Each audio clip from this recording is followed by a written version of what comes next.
बोधकथेचे नाव आहे बाप आणि मुली. एका गृहस्थाला 2 विवाहित मुली होत्या व त्या दोघीही एकाच गावात राहत होत्या. एका मुलीचे लग्न व्यवसायाने कुंभार काम करणाऱ्या मुलाशी झाले होते, तर दुसरीचे लग्न शेतकरी मुलाशी झाले होते.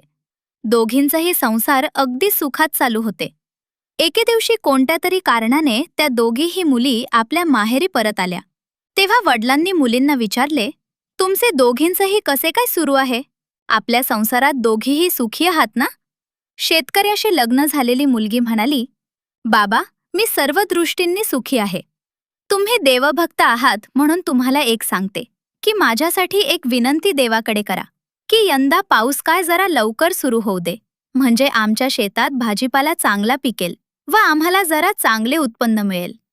हे ऐकताच कुंभाराकडे लग्न होऊन गेलेली मुलगी म्हणाली, बाबा, हिच्या म्हणण्याप्रमाणे तुम्ही देवाची मुळीच प्रार्थना करू नका.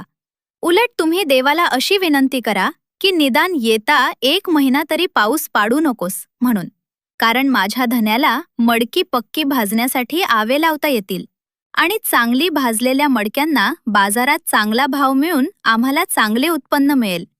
2 मुलींच्या या परस्पर विरुद्ध मागण्या ऐकून काय करावे हे कळेनासे होऊन तो गृहस्थ मुलींना म्हणाला, मुलींनो, मी तुमच्या दोघींचीही विनंती देवाकडे सांगतो, पण यात निर्णय काय घ्यायचा तो देवालाच घेऊ दे.